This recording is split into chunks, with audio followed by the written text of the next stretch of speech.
Listen while the makers of Rexall drug products and 10,000 independent Rexall family druggists bring you Dick Powell as Richard Diamond, private detective.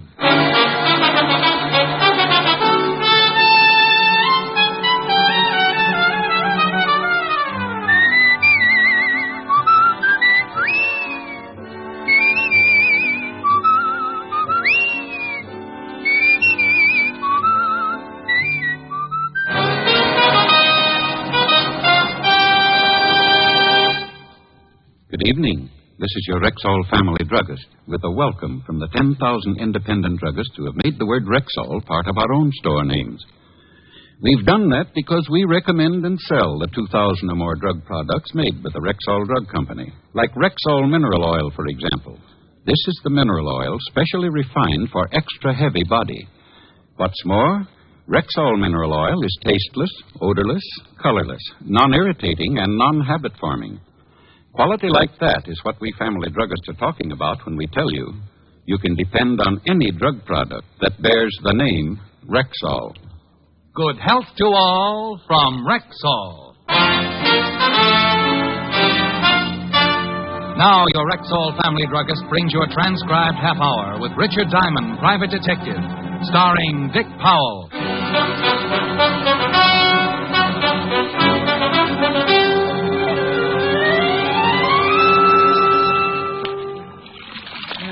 Pardon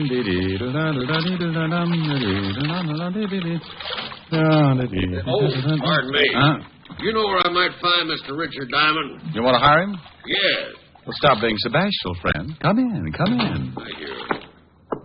You're Mr. Diamond? Well, any resemblance to the Irish washerwoman is purely intentional. Do you always do your own laundry? Always. Keeps my petty cash from looking too petty. Sit down, Mr. Baxter. Clay Baxter from Okmulgee, Oklahoma. Clay Baxter from Okmulgee, Oklahoma, was a man I guess to be in his early 50s. Straight up, he crowded 6'3", counting the 2-inch heels on his handmade boots. Looking at him, I thought of an old Remington Trent and suddenly felt like singing a chorus of Home on the Range. I'd like you to come to Okmulgee with me, Mr. Diamond. Well, why, Mr. Baxter? My brother was killed yesterday. The sheriff and the coroner said it was an accident. I don't believe it. How did you happen to look me up? I raise cattle, Mr. Diamond. I do a great deal of business in Chicago and New York. I wanted a detective with experience, someone with a good reputation. Bless you. I called a friend on Wall Street, and he recommended several men. One of them was you. I checked your background. I'm satisfied. Oh, good. I charge $100 a day in expenses. Chicken feed. I'll pay it, and if you catch the man who done it, I'll give you a $1,000 bonus. Oh, well, no, I can't leave right away. It'll take me at least 5 minutes to get my affairs in order. Yeah, I can certainly see you appreciate a buck. Mr. Baxter, I appreciate a buck like a Texan appreciates Texas. Texas? Never heard of him. How was your brother supposed to have been killed? Thrown from his horse, skull fracture. And you don't believe it? I do not. Why? Too good a horseman. Well, it could have happened. Well, if it did, he'd have taken the fall right. Might have busted something, but wouldn't have killed him. Anything else? His wife.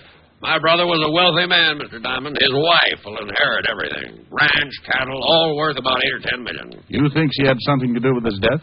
You tell me, Mr. Diamond.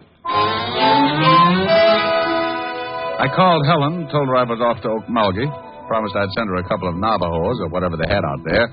Then I took Clay Baxter over to my flat and threw a few things into a suitcase. Oklahoma's dry. So's Richard Diamond. Might get arrested. Oh, I don't want to leave it here. Wouldn't make any difference if it was empty, would it? No. Got a couple of glasses? A fifth usually adds up to a full evening, but that's only when Clay Baxter isn't around. When he poured one for the road, the water line receded 6 inches. I had a quick one, and he finished it. How'd that soldier? How do you feel? Oh, lively. Why don't we forget the plane?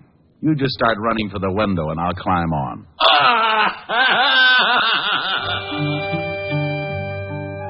Okmulgee, Oklahoma. Population 17,091, according to the last census, and very hot in August. Baxter's station wagon's waiting at the airport, and the driver took us into town where I was introduced to the local law. This here's Sheriff Billings. How are you, Sheriff? Jim, this is Mr. Diamond. He's a private detective from New York. Howdy, Diamond. Howdy. Private detective, huh? Oh, I've been called other things. Still ain't satisfied, huh, Clay? Not yet. And you ain't either, and you know it, Jim. How about it, Sheriff? You think Mr. Baxter's brother was killed deliberately? Coroner says it was an accident. Hit his head on a rock. That ain't what Mr. Diamond asked. Well, Will Baxter was a pretty good rider, but he could have been thrown. I don't... All the evidence says he was. Could see plain where his horse bolted. What could have made his horse shy? Snake, maybe. Not that horse, and you know it, Jim. Well, maybe stepped in a chuck hole. He was limping right bad when he got back to the barn. No signs of anyone else near the body? Well, when I got there, some of Will's boys had already ridden out. Who found him? A couple old miners, Luke and Phineas Merriweather. Well, let's go out to the ranch, Mr. Baxter, and take another look at the spot where your brother died. Will Baxter's ranch is 40 miles from here, Mr. Diamond. Maybe you'd like to go out to my place and freshen up a bit first.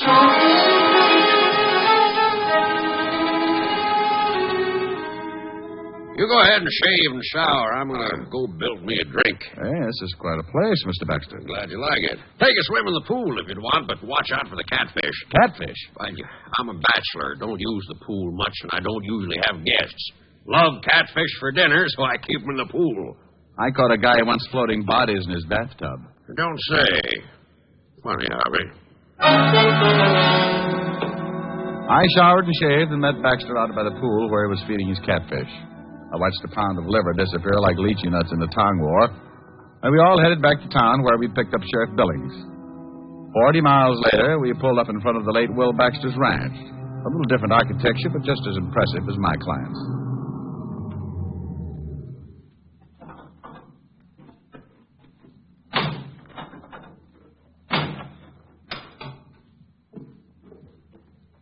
Okay. Afternoon, Sheriff. Oh, Wilma. Afternoon, Wilma. Wilma, this here's Mr. Richard Diamond. Wilma Baxter, my brother's wife. How do you do?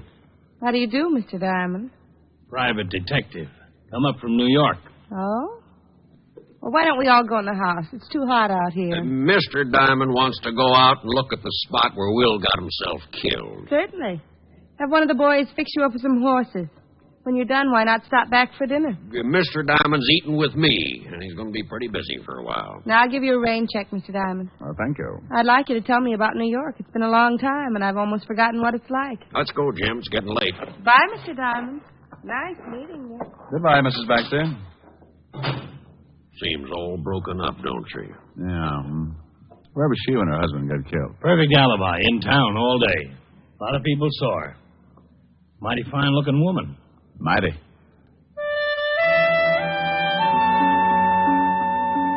We all rode down to the stables, and one of the hands saddled up 3 horses, and we started out across the open desert.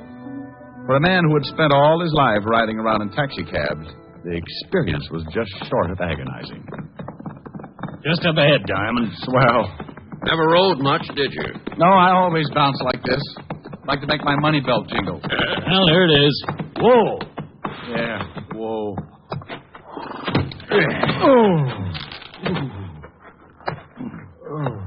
Well, here's where they found the body. Now, what did he hit his head on? That rock right there. Mm-hmm. Did you take an impression of the wound to see if it matched? Nope. Well, why not? Never thought about it. Well, that's a pretty good reason. Anyway, let's dig that rock out and take it back with us. I spent the next minutes limping around looking for something and came up with nothing except a longing for a hot Epsom salts bath. We dug up the large rock and took it back with us to Wilma Baxter's ranch. Whoa!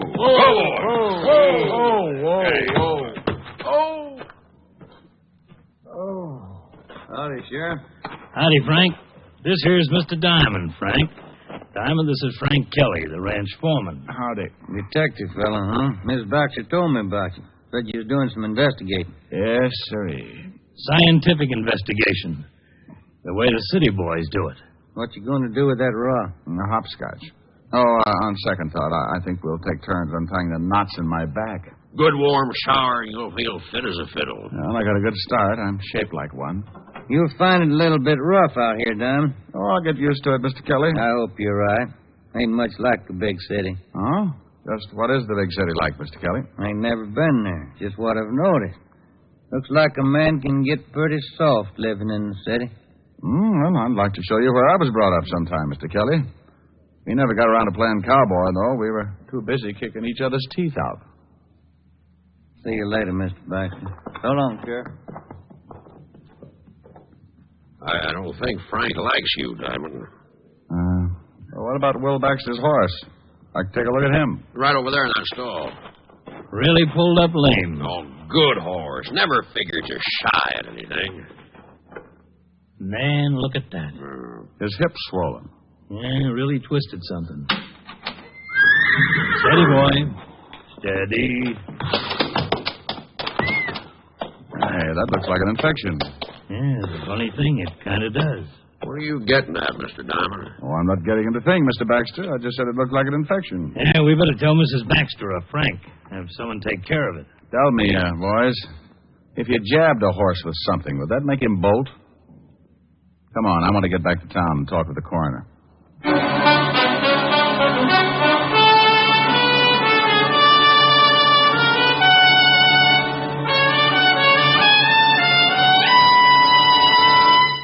Before we continue with the adventures of Richard Diamond, private detective, here's your Rexall family druggist. Last week, a customer said to me, I wish I knew some way to be sure I'm getting enough vitamins. Some way that's easy, yes, and inexpensive, too. Why, ma'am, millions of people have found the way to do that. They take Rexall Plenamins. Plenamins? Rexall's popular multivitamin capsules. Just 2 Plenamins a day give you more than your minimum daily requirement of every vitamin for which such requirements have been established. Well, you can't expect much more than that. Yet Plenamins do give you more than that, for they also contain valuable liver concentrate and iron, plus other factors of the vitamin B complex. Say, they must be expensive. On the contrary, ma'am, Rexall Plenamins cost you only a few pennies per day. Ask for Plenamins at Rexall drugstores everywhere, and remember, you can depend on any drug product that bears the name Rexall. And now back to tonight's adventure with Richard Diamond, private detective, starring Dick Powell. Now, look here, Jim. Ain't my word good enough? Why, sure it is, Coroner, but Clay hired Mr. Diamond to do some investigating, and he's doing it. Clay, I tell you, your brother died from natural causes. I don't think so. But if you insist, I'll show this detective fella the body. I want the head wound matched to this rock. Okay, but the mortuary ain't going to like it. They got him all ready to bury. The coroner led me across the street and into a funeral parlor where I took a look at the late Will Baxter. 6 years with the 5th Precinct homicide and a couple of dozen killings should have conditioned me. But like always, the first look shakes something loose in the middle of my stomach, and I have to keep swallowing hard. Looks right natural, don't he, Clay? Yeah. They do a good job here. Bully for them. Now, he hit his head right here. Concussion, plain and simple. No other marks or bruises? No. While the coroner rolled the late Will Baxter into one of the back rooms and made a comparison with the head wound and the rock we'd brought in from the ranch, we went out on the front porch for some air. I lit a cigarette and thought about an old case I'd worked on 5 or 6 years before. You got a cigarette? Sure, Doc. Picayune all right? Funny thing. Head wound doesn't match the rock. Sure doesn't. Wound is too deep. Rock's round and flat. Nothing sticking up to go that deep. Then I want an autopsy. Why? Fracture still killed him. No, I doubt it. When someone plans a murder, they don't count on one blow to do the trick. Bet there's nothing else that could have done it. Well, nothing you can see.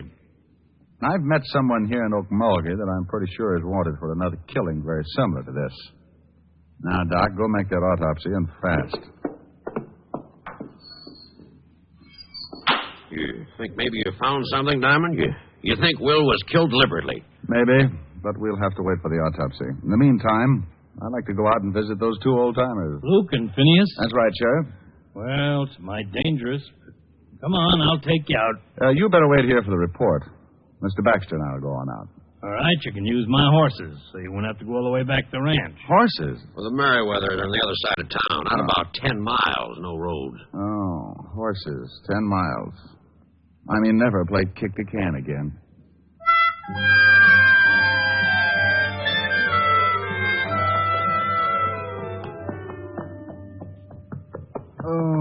You really don't take the horses, do you, Diamond? Maybe if you could find me a nice long thin one. Holy Ike! Whoa, steady. That's one of the Merriweathers. Well, let's get out of here. Come on, horse. Now, come on. I'm yellow, and I admit it. Now, it's okay, Diamond. That's just the boys' way of letting you know not to come any farther, unless they say so. Oh, swell greetings. What happens now? Hey, up there! Luke! In here! What you want? It's Clay Baxter. I got a friend here who wants to talk to you. In here? Yeah, Luke? Hey, Baxter. Got some friend who wants to palaver. I don't feel like palavering. Better shoot him. Giddy up. Just take it easy. Take it easy. They always act like this. Penny don't want to palaver. I gotta shoot you if you don't promote. It's important. About my brother. Penny? Yeah, Luke. It's about his brother, the dead one we found the other day. Oh, all right, I guess. Let one of them come up. Baxter? Yeah, Luke? Send your friend on up. And up I went, leaving my better judgment running off across the desert. I climbed a small hill and found myself standing at the entrance of an old mine shaft. Luke and Phineas and Merriweather stood on either side, shotguns ready, pointed right at my chest. Start talking. Well, gentlemen, my name is Diamond. Don't pay no import to names. What do you want? Just wanted to ask some questions about the man you found the other day. You a policeman? Well, kind of. Shoot him. Oh, now, wait a minute. I'm not a real policeman. Then what are you? I'm a private detective. Luke? Yeah. What's the matter? It's an honest profession. Fellow's got to make a living. You a real live private detective? Well, I'm a private detective. The real live part I'm depending on. Well, my goodness gracious. Come on in, have some victuals. Huh? Why, mister, me and Finney read all them stories about you fellas. Uh-huh. We filled up one whole tunnel with old detective magazines. You fellas really are something. Wait a minute. What's wrong? Let's see your badge. Oh, yeah. Sure. There you are. Oh. Yes, sir. Well, I'll be dogged. Come on in, friend. Come on in. I'd like to ask you some questions about this here Dick Tracy fella. Well, 1 minute I'd faced 2 shotguns, and the next I was turned into an honored guest. I had coffee and biscuits with Luke and Phineas, and answered enough questions about the private detective business to fill a dime novel of my own. I squeezed in enough questions to find out that the boys hadn't seen or found anything unusual when they discovered Will Baxter's body. 4 cups of coffee and a dozen biscuits later, I bid the Merriweathers a fond farewell and returned to Clay Baxter. They loved you? Oh, worshipped me. They're starting a Richard Diamond fan club. Well, did you find out anything? No. Well, give me your hand. I'll help you up on your horse. Oh, couldn't I just walk back? Come on, horse. Hold still. Steady, boy. Clay Baxter, sitting in his saddle, had leaned down and grabbed my hand to help me up on my horse, and that was when he got it. His horse took out with the wounded man still up and hanging on. I booted my horse in the ribs. Oh! I took off after Baxter like citation on a good day. I closed my eyes, prayed a little, and tried to remember every jockey I'd ever seen before.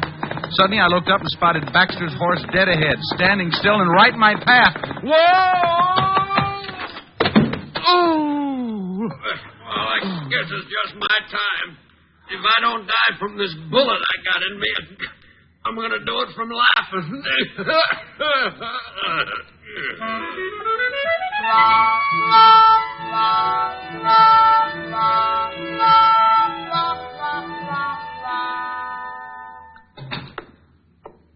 How is he, Doc? Oh, he'll be all right. Bullet went clean through, just under the collarbone. Didn't break anything. How do you feel, Mr. Diamond? Crippled. Any idea who shot Clay? No. Clay said he thought it might have been the Merriweather boys. No, it couldn't have been. Why not? Well, the Merriweather boys use shotguns, not rifles. What about that autopsy, Doc? Well, go on. What about it? You was right. Will Baxter didn't die from a skull fracture. What was it? I don't know what was used for sure. A long, thin instrument. Whoever did it pulled the lower eyelid down, killed Will Baxter by jabbing something through the eye into his brain. Probably hit him over the head to knock him off the horse, and then got down and made sure. And then jabbed his horse in the flank to make him bolt. Nasty way to kill him, man. Well, it's been done before. Not a man's way of killing. Wilma Baxter was in town all day. When Clay comes around, tell him I borrowed his station wagon. Going out to see Wilma? Going out to her ranch. I want to take another look at Will Baxter's lame horse. And, Doc, I want to borrow a pair of surgical probes.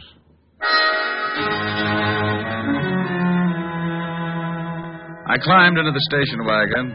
Close to an hour later, pulled up on the side of the road. The gate to the ranch house was another 100 yards up ahead. So I piled out, climbed the tall white fence, and slipped into the barn. Steady, fella. Steady.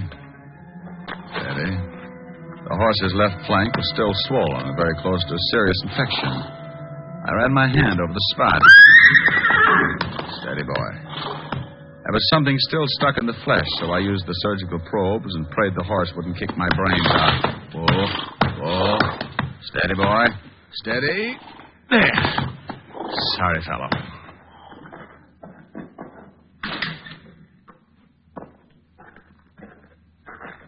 I didn't know you were a vet, Mr. Diamond. Huh? Oh, good evening, Mrs. Baxter. You know, in this part of the country, you can get shot for horse stealing. Oh, not stealing. Just taking this out of your horse's flank. What is it? That's a piece of a long needle. Might be a hat pin or something. I think you'd better tell me what this is all about. Oh, certainly. Your husband was murdered. That's impossible. Suit yourself, but he was. Somebody hit him over the head, knocked him from his horse, jabbed this needle into his eye, then jabbed it into the horse's flank so the horse would pull up lame, look like he'd shied. The killer tried to shoot me this evening, but he missed and got Clay Baxter instead. Who do you think did this? I don't know. The method doesn't fit a man. A woman, then? Well, the blow on the back of the head rules out a woman. Too much force. What have you got left? What I started with. A man. And a woman. Very interesting theory. Mm-hmm.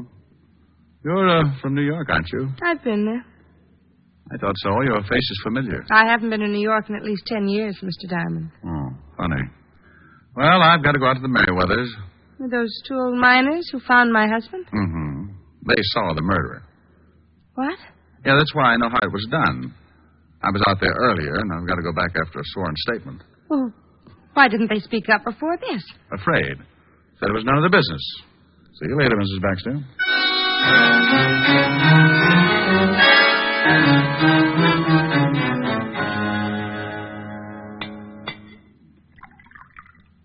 Have another biscuit, Inspector. No thanks, fellas. 10's plenty. So Will Baxter was murdered, huh? That's right, and Mrs. Baxter thinks you two saw who did the killing. Gonna lay a trap, huh? Yes, Luke, gonna lay a trap. Now, look, I remembered Mrs. Baxter from someplace the first time I saw her. Then when I found out how the murder was committed, I recalled a case very similar back in New York. Man was hit over the head, pushed down a flight of stairs, and his brain pierced by a hat pin. A man actually did it, but a woman planned it. The man was caught, but the woman disappeared. Why'd they do it? The victim was insured. They wanted to make it look like an accident. Now, come on, we better spread out. We should have company pretty soon. The two old-timers took off their coats and gave me some beat-up pants, which I stuffed with pillows and blankets. In 5 minutes flat, I had two dummies sitting with me at the little table. You think they'll fall for it? Well, you can't tell, but you two go on outside and wait until somebody comes in. I just want him to try for one of the dummies. Well, what if he tries for you? Killjoy. Luke and Phineas took their place outside the mine, and I smoked a dozen cigarettes, and then I heard someone coming in, moving quietly up the tunnel toward the light. I played it big. Well, that's fine, Phineas. Now, if you'll just sign this statement. I rolled, and the dummy that represented Phineas Merriweather doubled over from the force of the slug. He shot again, and Luke's dummy toppled. I kicked the lamp out before he got around to yours truly. 2 down and 1 to go, Diamond. I'm afraid I got a big surprise for you, friend. I ain't worried. You should be. It wasn't even close. You're a lousy shot. Yeah? You missed earlier this evening and got Clay Baxter instead. I'll make up for it. No, you won't, friend. Drop it. You heard him drop it. Okay, all right, don't you? Wait a minute. Well, I get the light. Yeah. Well, hey, it's that Kelly fella. Yeah, you're getting way out of line for a ranch foreman, Kelly. Give it to him, Mr. Diamond. Who had you kill Will Baxter? You know, Kelly, you said something today about getting soft in the city. Wonder just how soft I've gotten. Maybe you'd like to find out. Turn him loose, boys. Yes, sir. Go on now. Go to it, Mr. Diamond. I don't like getting shot at. It makes me real unhappy when anyone runs around killing people. No, go on. Stop him, do it. Shut up, Sweeney, and let them fight.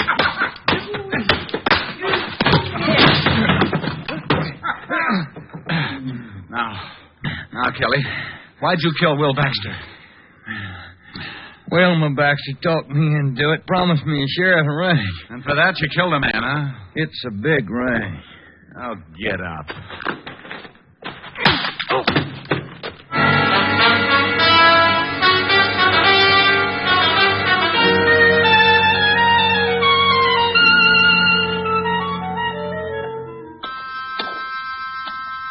Sure hate to see you leave, Mr. Diamond. I hate to go myself, boys. Love them biscuits. Maybe we'll get up and see you in New York sometime. Hey, Kelly's coming, too. Doesn't like being tied to his horse like that, I guess. Finny. Yeah, Duke? Fella's coming, too. Hit him with something.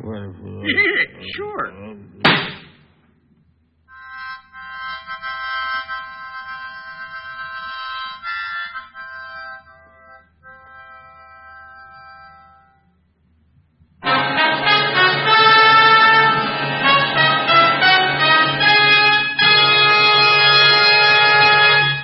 Again, here's your Rexall family druggist. I often think there's no common ailment quite so distressing as acid stomach, and there's certainly no relief for it quite as fast and effective as Bismarex. This famous Rexall antacid often neutralizes excess acidity within 1 minute, and the scientifically balanced ingredients of Bismarex work in sequence, easing gastric distress and leaving a soothing protective covering on irritated stomach membranes. Yes, Bismarex gives relief that's not only quick, but continuous and prolonged. Ask your Rexall druggist for Bismarex. He'll tell you you can depend on any drug product that bears the name Rexall. Good health to all from Rexall.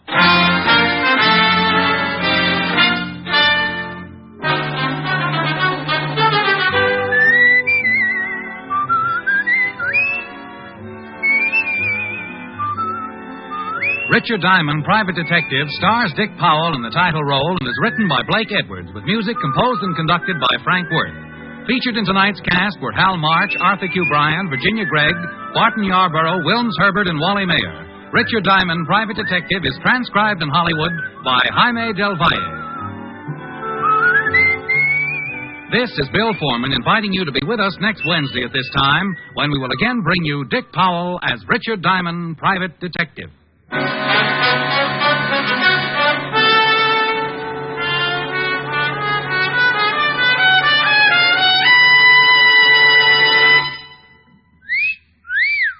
Hiya, beautiful. Get lost, Bristlepuss. You need a shave. But I have shaved. What else do you want me to do? Silly boy, she wants you to go Stag. Go Stag? But why? Because Stag is Rexall's exclusive line of men's good grooming aids, like Stag Brushless Shave Cream. No fuss, no massage, just smooth it on, and presto, you get a clean, close shave. Your face stays smooth and whiskerless all day long. I'll do it. I'll go Stag. That's it. Join the Stag line now at Rexall drugstores everywhere. Yes, to make girls care. Go Stag.